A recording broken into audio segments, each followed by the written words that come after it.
And we continue at 1:06 in the afternoon. Talk Radio 790 KABC, The John Phillips Show. Mr. Randy Wangs in Culver City. We love reading your emails at johnnydon'tlikeshow@gmail.com. Neil writes in and says, is the White House taking Kamala's calls? Absolutely, absolutely not. Absolutely, absolutely. I think they send her to voicemail, don't you? We are doing it. 800-222-5222 is the telephone number, 1-800-222-5222. It is our pleasure to welcome our next guest to the program. She is a columnist for the Southern California News Group, which is the LA Daily News, the OC Register, the Riverside Press Enterprise, and most importantly, Randy, the Redlands Daily Facts. She's also host of the Howard Jarvis Radio Show, which airs Tuesday nights right here on KABC and KSFO. You can follow her on X at Susan_Shelley. Susan Shelley, welcome. Thank you, John. Great to be with you.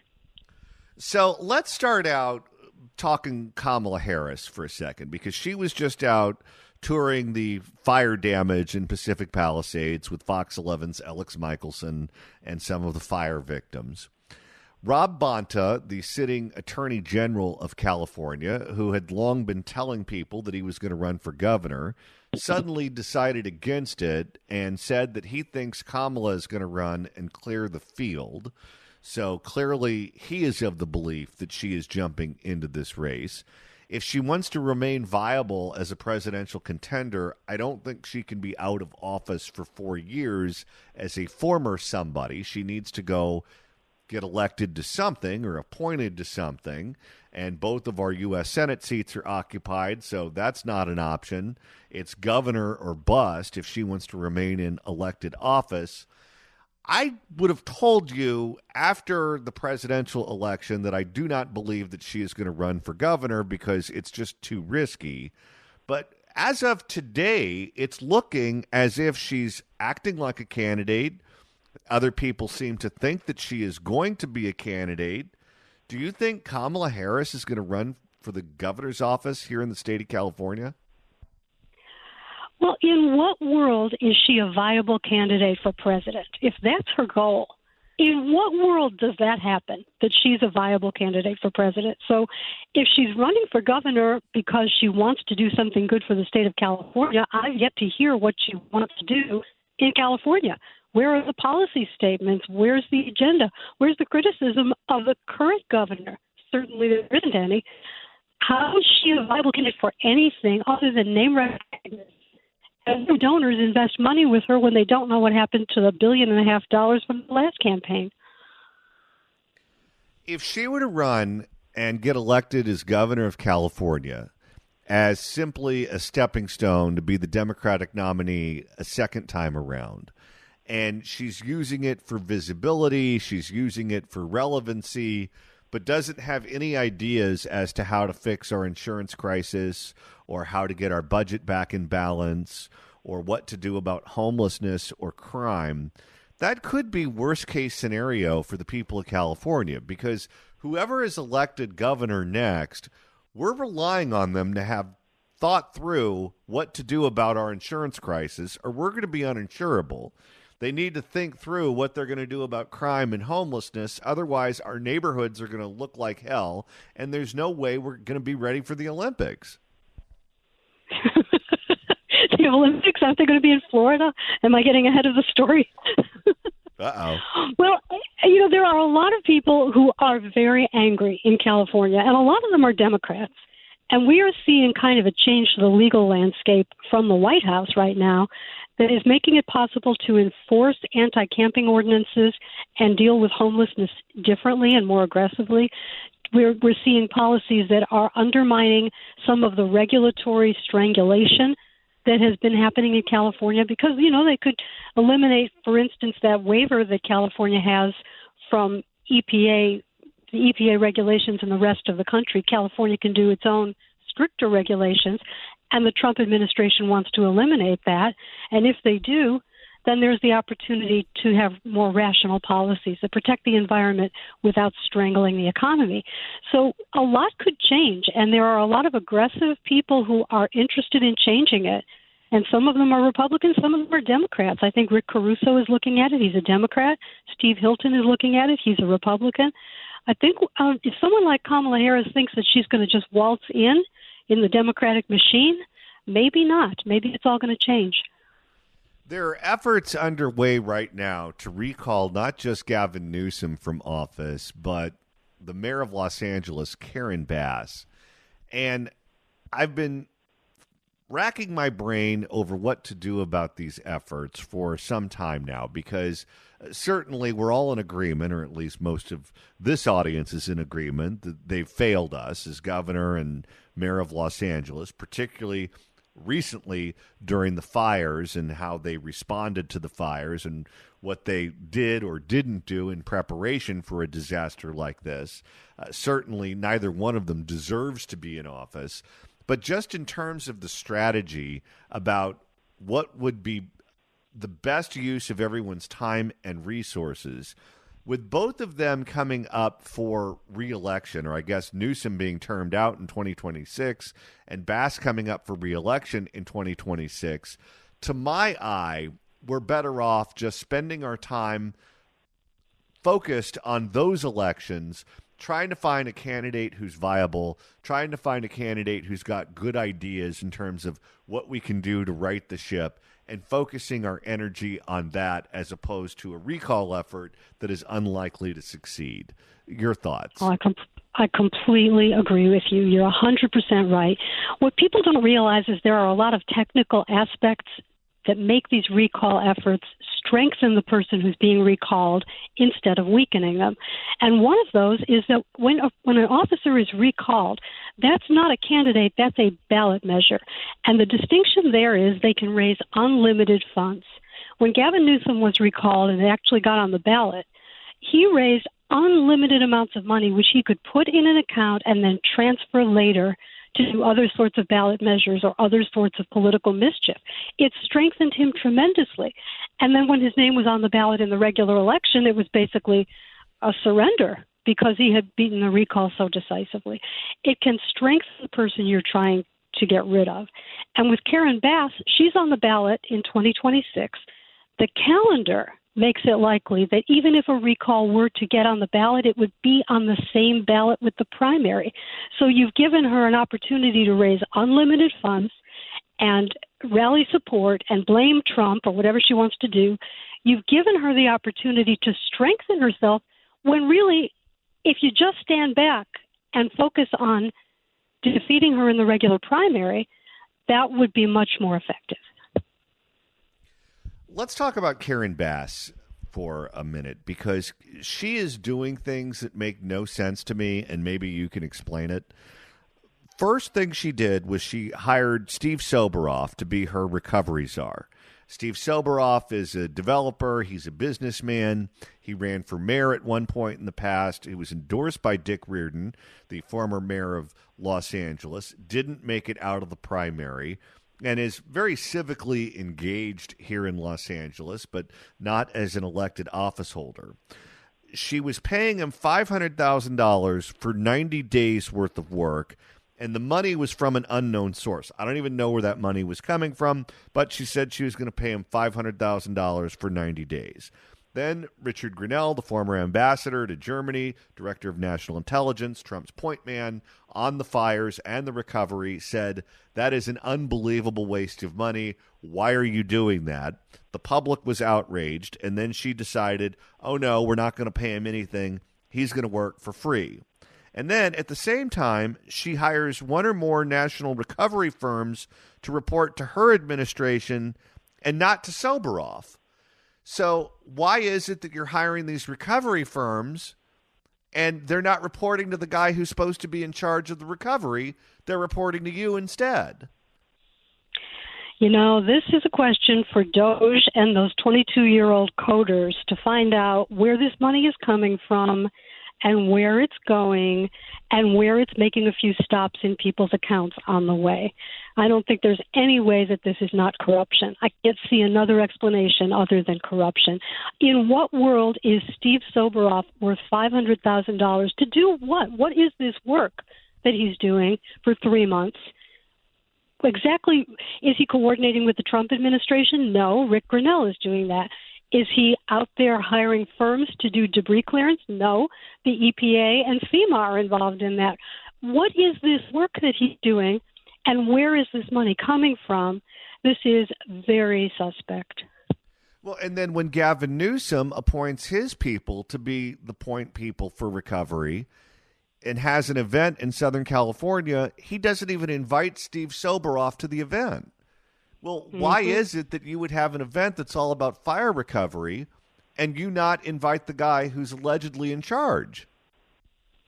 Doesn't this look just like the COVID situation? There's billions of dollars coming in from various government agencies. It's going somewhere, and everybody's saying things like, well, the whole community has to benefit. What does that mean?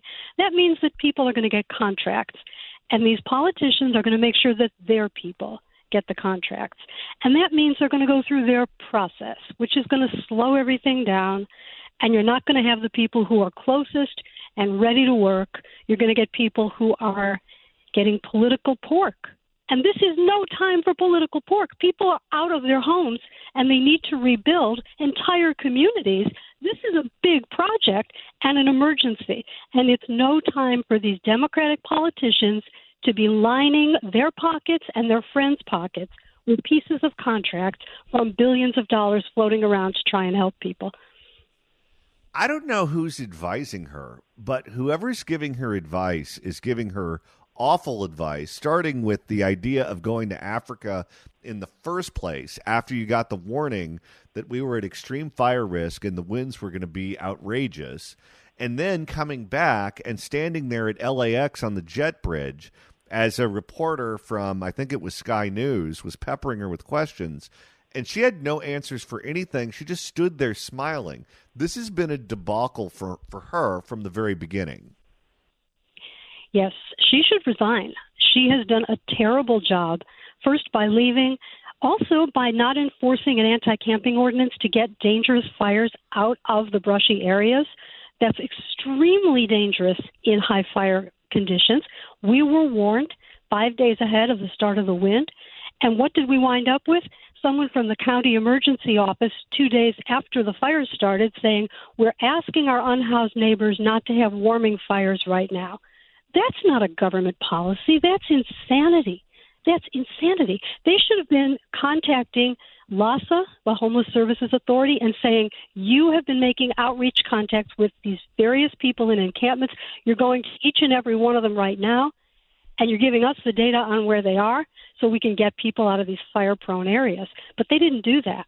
They didn't do anything. And Karen Bass should resign.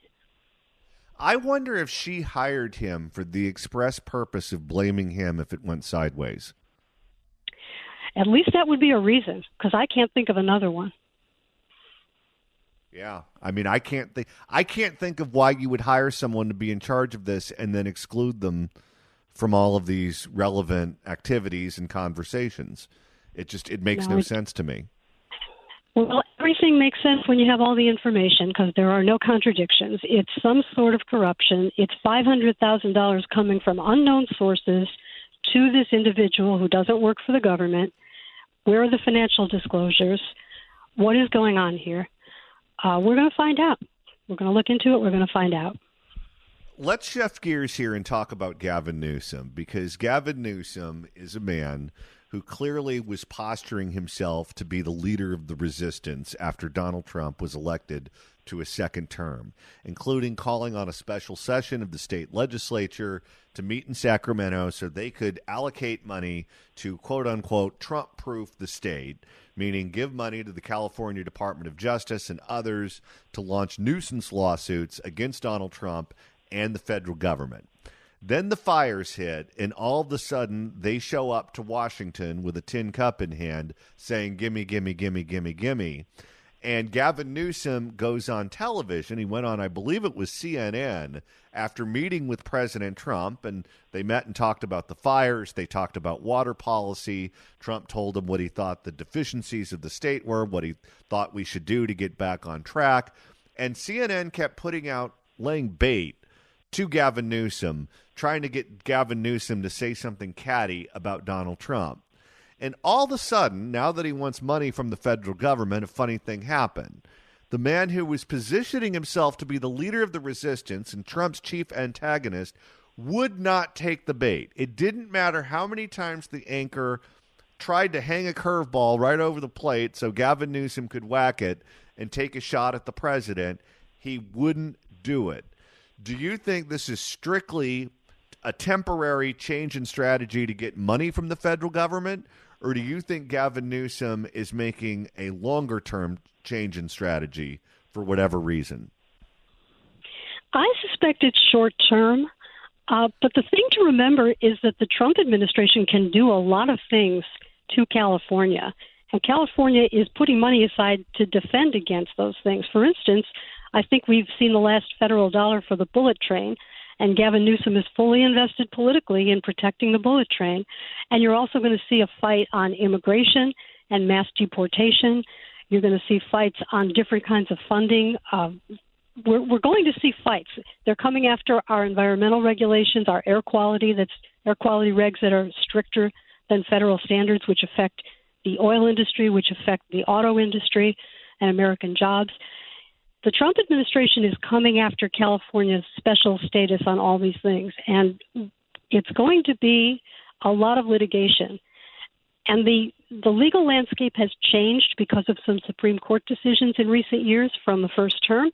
So it's not clear at all how it's going to come out, but Gavin Newsom should be in a defensive posture because Trump can do a lot of damage to him politically. And this is also a subject that Trump knows something about. Let's not forget, he was a developer before he got involved in politics, and he owns a golf course in Palos Verdes. So he has to deal with the Coastal Commission. He has to deal with the County of Los Angeles. He has to deal with building permits. He has to deal with our state government. He has to deal with all of these entities and has had to deal with them for quite some time. Water issues when you have a golf course, that's something you have to pay attention to. So he's not coming into this conversation cold. He's coming into this conversation as someone who's had to worry about these things for decades. Absolutely. And we really saw that in that roundtable discussion at the Firehouse in the Palisades, where he was asking questions like a builder who's waiting to get a project started, not like a president who has to worry about getting endorsed in his reelection campaign or someone who's exercising political machine power over local politicians, not like that at all, but like a builder advocating for the people who are working on the project. And it was really something to see. You're exactly right. He's been through this with politicians his whole career, not just in California, but also in New York. And I don't think he's going to be fooled by anything they're saying. Susan Shelley, columnist for the Southern California News Group and host of the Howard Jarvis Radio Show, which you can listen to Tuesday nights on KABC and KSFO. You can follow her on X at Susan_Shelley. Susan Shelley, thanks so much for stopping by. Thank you, John. If you'd like to email the show, you can do so at johnnydon'tlikeshow@gmail.com. That's johnnydon'tlikeshow@gmail.com. And Randy, now that we've hit the halfway point of today's show, if you want to continue listening to us after we sign off at 3, that's easy to do. All you got to do is go to KABC.com, click on podcasts, go to the Apple Podcast app, iHeart, Spotify, search for The John Phillips Show, hit subscribe. You can download all the episodes. Do a Google or the YouTube or get that handy-dandy KABC app. Search KABC AM in the Apple App Store or the Android Store. It's the easiest way to listen live to this radio station and download all the podcasts like last week when we got a great update about Sheng Tao. Prosecutors allege that Tao and her partner Andre Jones used her influence as mayor in a bribery scheme and with the Dong. Oh, yes. How could we forget? A congressman from Arizona, Congressman Abe Hamadeh, is now demanding answers after a California-based solar battery company appears to be an arm of the Chinese military. What's going on with that? Joining us to talk about this is the woman who broke the story for Red State just moments ago. It's available to read online at redstate.com, by the way. the managing editor at Red State herself, who you can follow on X at Jen Van Laar. Jennifer Van Laar, welcome. Thank you. So walk us through this story. Is there a firm in the Inland Empire here in Southern California that could be an arm of the Chinese government?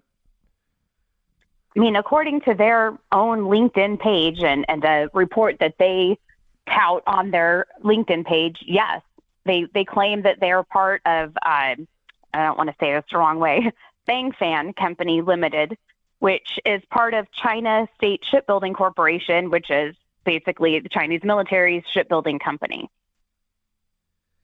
And so this company, which is affiliated, according to their own admission, with the Chinese military, purports to do something that has no relationship at all to the military.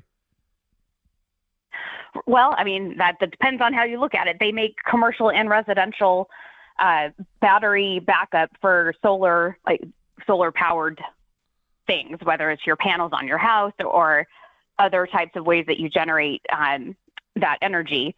And that obviously has military applications too. So I don't know what they're doing. We're still looking a whole lot into it because it looks like they're importing all of their product from China because they don't have manufacturing capabilities here that we've been able to find yet.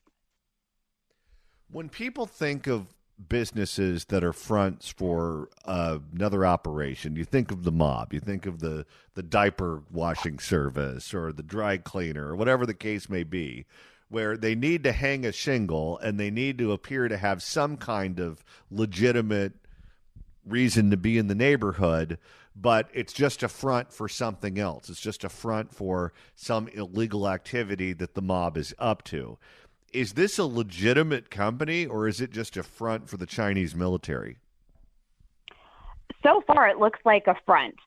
Congressman Hamadeh sent this letter on Thursday afternoon, and then I've been looking into the owners and other parts of the company over the weekend, but it's hard to get requests from the government for FOIA-type things fulfilled over the weekend.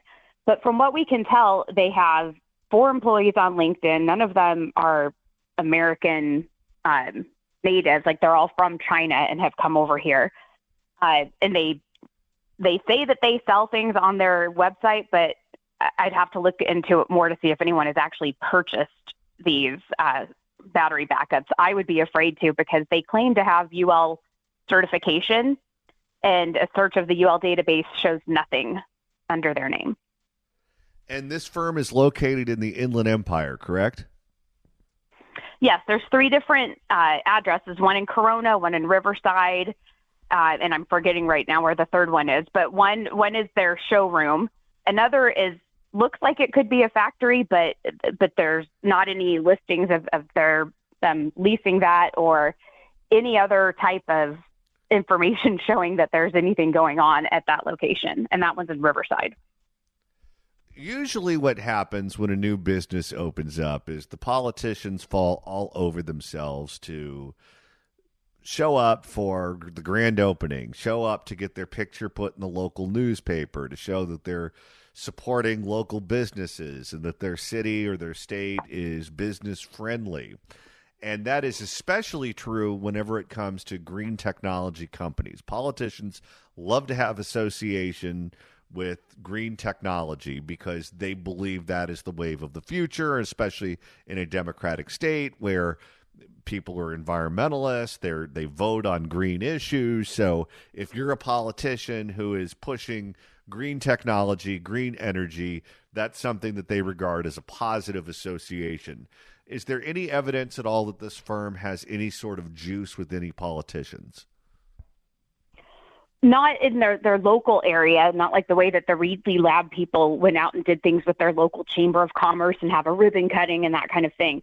However, our California State Treasurer, Fiona Ma, showed up at a presentation by the CEO, who they call CEO Tony. Of course, no actual first or last name associated with that on their website. His name is Lee Chang, but they call him Tony. And there was some kind of an expo, allegedly, back in October that she came and attended the presentation. But everything that I've investigated about this expo, it was allegedly the Eastern America's Real Estate Expo. I didn't find anything about it online. It didn't look like there were any other vendors in the Sheraton hotel room where Fiona Ma was with the SPT crew. And so it makes me wonder, how did she know about this? How did she get there? She's in San Francisco and Sacramento. What would bring her to Riverside for this?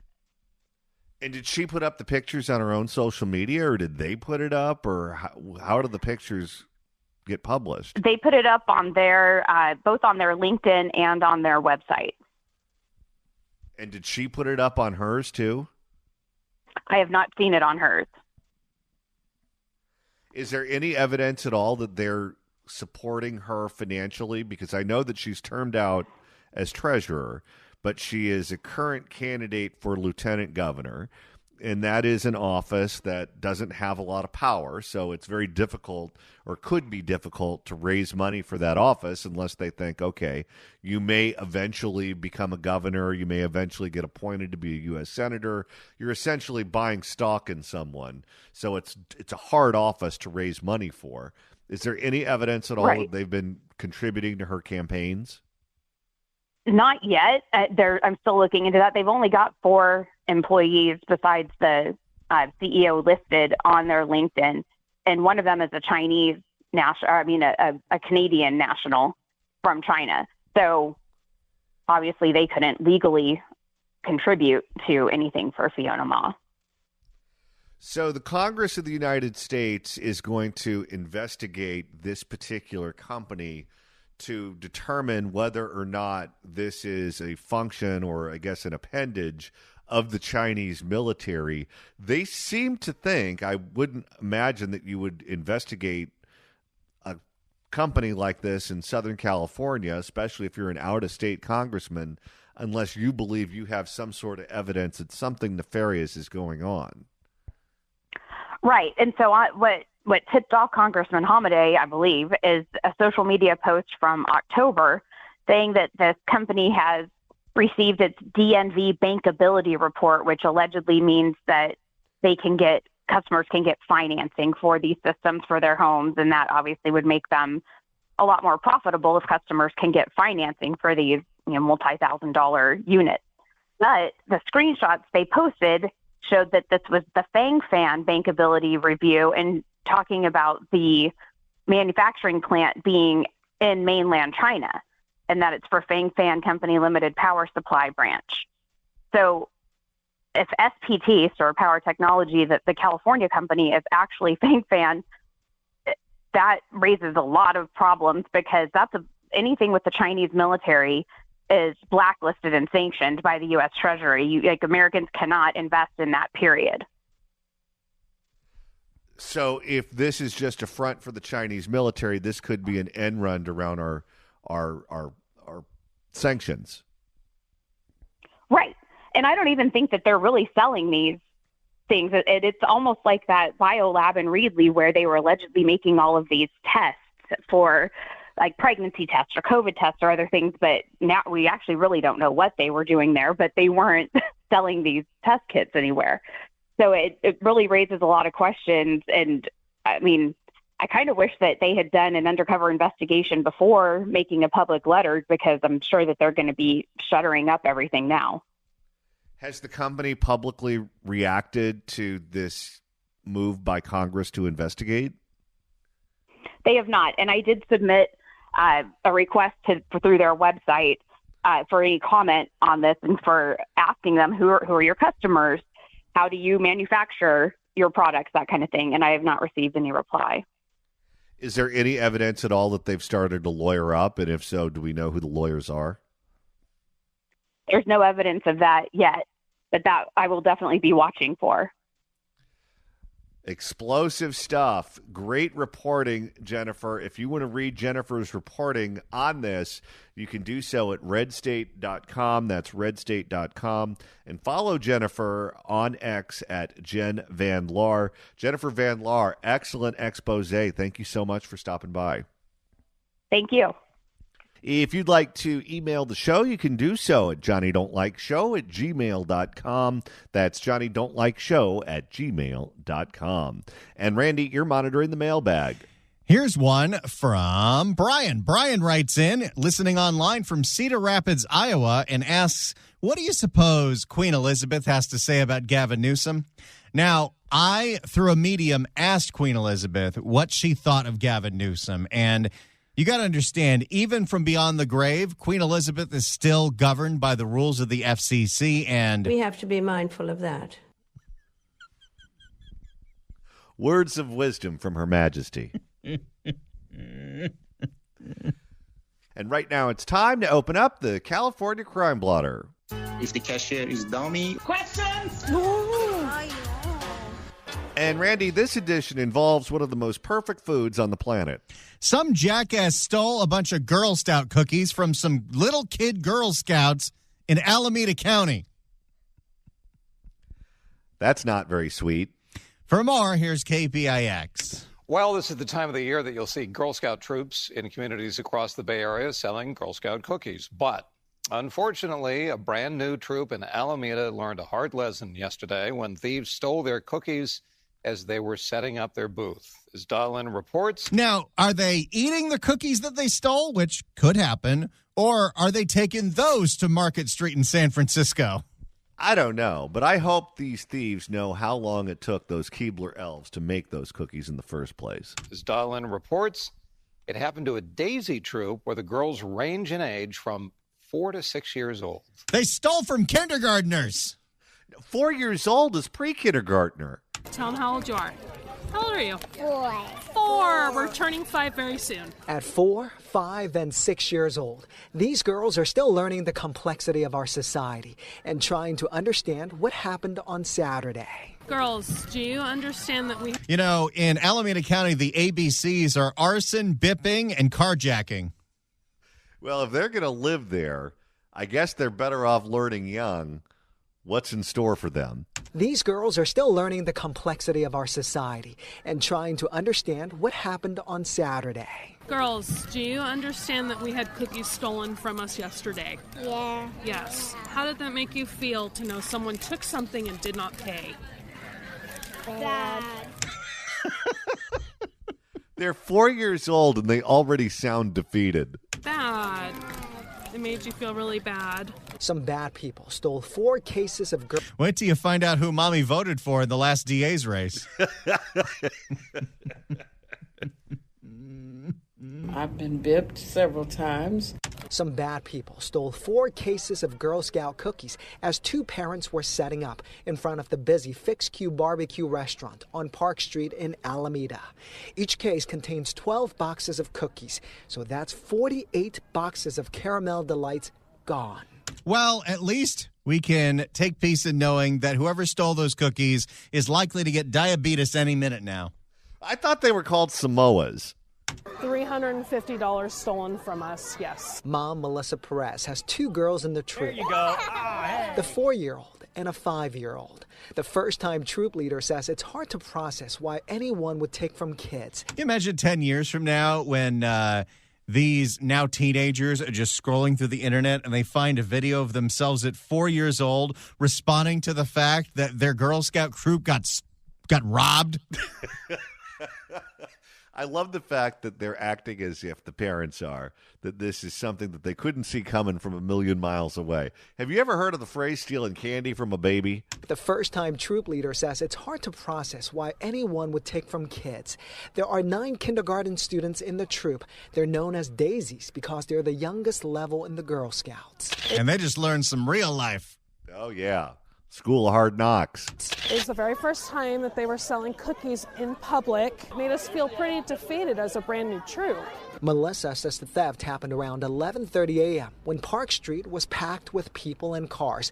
Apparently, the thieves took advantage of the hustle and bustle and walked away with the cookies. Was this a premeditated theft, or did somebody see a table full of cookies and said, mine?